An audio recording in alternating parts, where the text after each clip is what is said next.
Bienvenidos una vez más a El Comentario, un programa realizado por Agustín Sancho Cubero. Este programa está disponible en YouTube y en las principales plataformas de podcasts. No te olvides de suscribirte, es gratis. A continuación empezamos el programa. Un solo voto.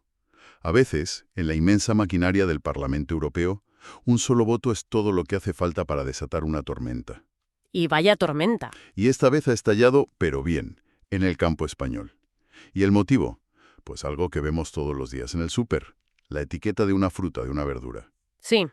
Hoy vamos a analizar a fondo una decisión increíblemente controvertida sobre el etiquetado de los productos agrícolas que vienen del Sáhara Occidental. Los agricultores españoles no se han andado con rodeos, Lo han llamado un golpe y una grave amenaza. Exacto. Y para entender la magnitud del enfado hay que ir al origen de todo esto. La Comisión Europea propuso un reglamento que, en la práctica, permite que las frutas y hortalizas del Sáhara Occidental se importen a la Unión Europea ¿Vale? y se vendan con una etiqueta que dice origen Marruecos, O sea que no se especifica. que vienen del Sáhara. Pero lo alucinante y el centro de todo este conflicto es que la objeción para tumbar la propuesta fracasó por la mínima. Por poquísimo. Necesitaba 360 votos para salir adelante y se quedó en 359. Un solo voto lo cambió absolutamente todo. 359 contra 360. Es que es un resultado de infarto. Vale, a ver, vamos a desgranar esto bien. Por ese único voto, el reglamento sigue adelante. ¿Qué significa esto en la práctica para alguien que va a hacer la compra? Pues... Si cojo un tomate cherry, por ejemplo, ya no puedo estar seguro de dónde viene exactamente. En esencia sí.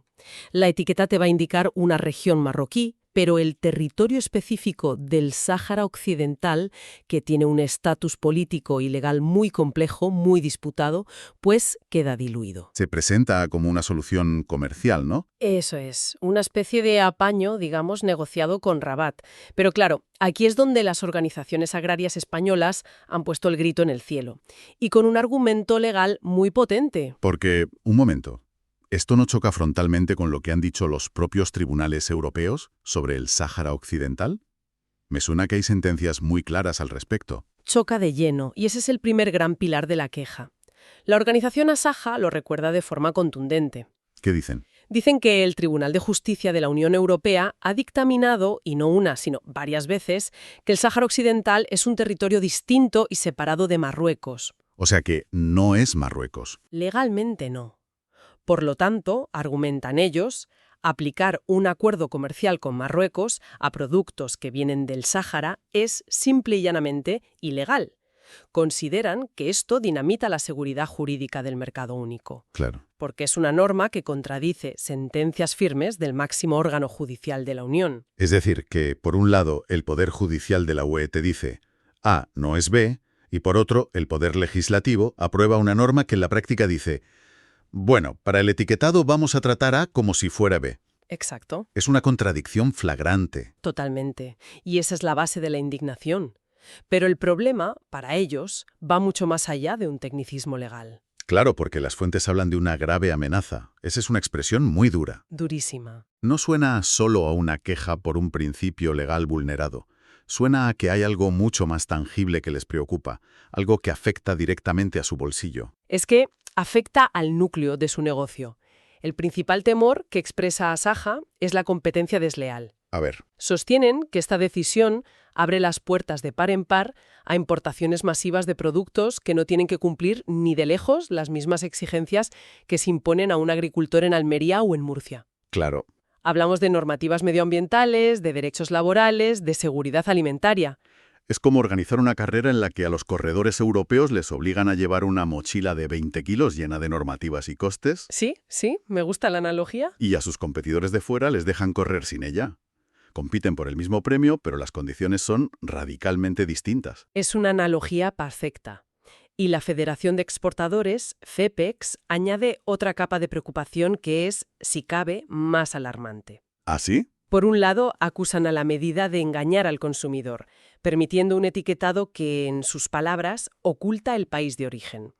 Pero su gran miedo es lo que llaman un grave precedente. ¿Un precedente? Denuncian que se está retorciendo una norma comunitaria, que es obligatoria para todos, para hacerle un traje a medida a un país tercero. O sea que el miedo real no es solo Marruecos hoy. Es que si se abre esta puerta... Exacto. ¿Mañana puede venir otro país competidor a exigir el mismo trato, usando este caso como argumento? Se convierte en una bola de nieve que va erosionando todas las reglas del juego. Precisamente, se crea una vía de agua en el casco del mercado único. Y lo dramático es que este precedente no es una amenaza teórica o futura.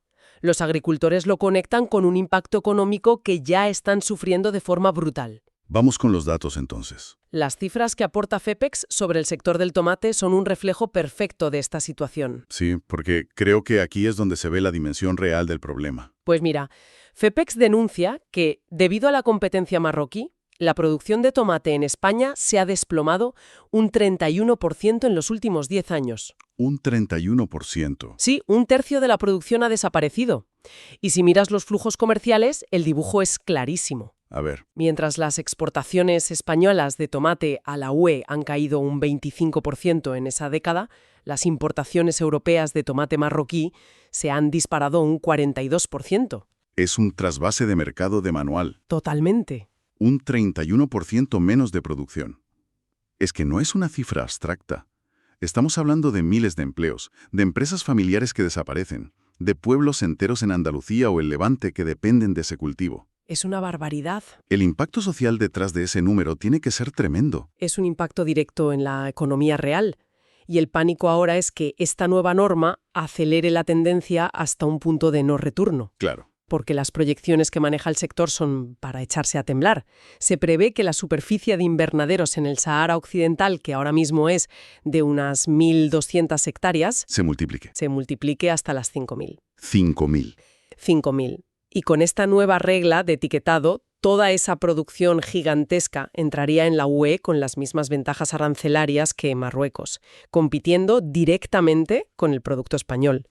Pero con unos costes de producción muchísimo más bajos. Exacto. Lo que nos devuelve al tema de la carrera con la mochila, más competidores y sin peso a la espalda. Entiendo perfectamente la dureza de la reacción. Y claro, con este panorama, el enfado ya no se queda en una queja genérica a Bruselas. No. Las miradas se giran hacia casa, hacia los políticos españoles que están allí. Sí, el conflicto escala y se nacionaliza. Asaja es muy clara e insta a los eurodiputados españoles que votaron en contra de la objeción, o sea, los que permitieron que la norma saliera adelante, a que asuman su responsabilidad. Es un señalamiento directo. Muy directo. Pero creo recordar que una de las organizaciones fue mucho más allá, ¿verdad? Puso nombres y apellidos, por así decirlo. Sí, la Asociación de Productores y Exportadores, Proexport, es la más contundente, sin lugar a dudas. Su comunicado es demoledor. ¿Qué dice exactamente? Afirman, y cito textualmente, que la votación se perdió por un solo voto y que se podía haber ganado fácilmente con el apoyo de nuestros europarlamentarios socialistas, pero se han puesto del lado de Marruecos. Uf. Es una acusación de una dureza extrema, que saca el debate del ámbito técnico-comercial y lo convierte en un arma arrojadiza en la política nacional española. Es una declaración de guerra política en toda regla. Ya no es agricultura contra diplomacia. No. Es un partido político español contra un sector productivo clave de su propio país, según la versión de Proexport, claro. ¿Tal cual? Y con esta derrota tan ajustada, dan la batalla por perdida. Todo lo contrario. Proexport reitera su lema, que es una declaración de principios. El Sáhara Occidental no es Marruecos. Vale. Insisten en que sus producciones no deberían beneficiarse del acuerdo de asociación entre la UE y Marruecos. Y es importante explicar esto. Sí, por favor. El acuerdo de asociación es, básicamente, el gran tratado comercial que regula qué productos marroquíes pueden entrar en Europa y con qué aranceles.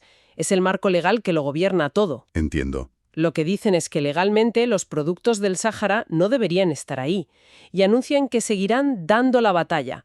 Así que este conflicto, lejos de cerrarse con esa votación, parece que no ha hecho más que empezar. Todo esto por un solo voto. Es realmente increíble y nos hemos centrado mucho en las consecuencias, en la reacción posterior. Sí. Pero a mí me obsesiona ese único voto de diferencia. Me hace pensar inevitablemente en lo que ocurrió antes, en los días y horas previos a que se pulsara ese botón. Es que ese único voto lo es todo. Revela la batalla de gigantes que se libran los pasillos de Bruselas, casi siempre lejos de las cámaras y de los titulares, porque aquí se han enfrentado fuerzas muy poderosas. Por un lado, imagino que estaría el lobby agrario europeo, el Copa-Cogeca, que se supone que es uno de los grupos de presión más influyentes de la Unión. Uno de los más potentes, sí. ¿Contra quién competían exactamente en esta pelea? Competían contra varios frentes a la vez. Por un lado, la diplomacia de un Estado, la de Marruecos, que es un socio estratégico fundamental para la UE en temas de seguridad, inmigración, energía. Su capacidad de influencia es enorme. Enorme. Por otro lado, los intereses de los grandes importadores y las cadenas de supermercados europeas, a quienes obviamente les beneficia poder comprar un producto más barato. Aunque eso perjudique al productor local. Claro. Y por último, la propia Comisión Europea, que busca un equilibrio geopolítico y a veces prioriza la diplomacia sobre los intereses de un sector concreto. El resultado de 359 a 360 demuestra que las fuerzas estaban increíblemente equilibradas. Que la balanza podía haber caído hacia cualquier lado. Hacia cualquier lado. Y en medio de esa lucha de titanes, la acusación de Proexport es que los eurodiputados españoles que podían haber inclinado la balanza a favor del campo español no lo hicieron. Esa es la acusación. Desde fuera, cuesta entenderlo. ¿Cómo se justifica una postura así que parece ir en contra de los intereses de tus propios conciudadanos? Aquí entramos en el terreno complejo de las lealtades en la política europea. ¿A quién eres leal en un momento así? ¿A tu grupo político europeo, que puede tener una directriz de voto para mantener la cohesión en otros temas o para no crear un conflicto diplomático con Marruecos? ¿Ok? ¿O eres leal a los intereses específicos del sector agrícola de tu país? No hay una respuesta fácil, y es la eterna tensión del trabajo de un eurodiputado. Es la gran pregunta. Lo que para España es un debate casi existencial para su agricultura, para la UE puede ser una pieza más en un tablero de ajedrez geopolítico mucho más grande. Entonces, si lo resumimos todo, el cuadro es fascinante. Por un lado, tenemos una decisión del Parlamento Europeo, aprobada por un suspiro, que busca una solución pragmática, casi de conveniencia, para las relaciones comerciales con un socio clave como Marruecos. Sí. Y por otro, tenemos a todo un sector productivo español en pie de guerra, que se siente traicionado y denuncia no solo competencia desleal y un futuro económico negro, sino también una chapuza legal que contradice a los propios tribunales de la Unión Europea. Al final, lo que este caso le muestra es la pelea de siempre dentro de la Unión Europea, ¿no? Es la tensión constante entre la alta diplomacia y la geopolítica, los principios legales que deberían ser la base de todo. ¿Y la realidad? Y la cruda realidad económica de los sectores productivos. Es increíble pensar cómo el estatus político no resuelto de un territorio a miles de kilómetros y las complejas relaciones entre Bruselas y Rabat acaban teniendo un impacto directísimo. Total. En la estructura de costes de un agricultor en Almería y, en última instancia, en la etiqueta y el precio de los tomates que cualquiera de nosotros compra en el supermercado. Totalmente. Y nos deja pensando en la verdadera naturaleza del poder en la Unión Europea. Nos hemos asomado a la batalla que se libró en los pasillos entre lobbies, diplomáticos e intereses comerciales. Cuando una decisión que afecta al futuro de miles de familias se decide por un margen tan absurdamente estrecho, la pregunta final no es solo quién votó qué. La pregunta de fondo es quién tiene realmente la capacidad de susurrar al oído de los que votan en el último minuto. ¿Y cuánto vale ese susurro? Hasta aquí esta edición del programa del comentario, un programa realizado por Agustín Sancho Cubero. Este programa está disponible en YouTube y en las principales plataformas de podcasts. Hasta la próxima edición del programa. Muchas gracias. Dirección y realización Agustín Sancho Cubero.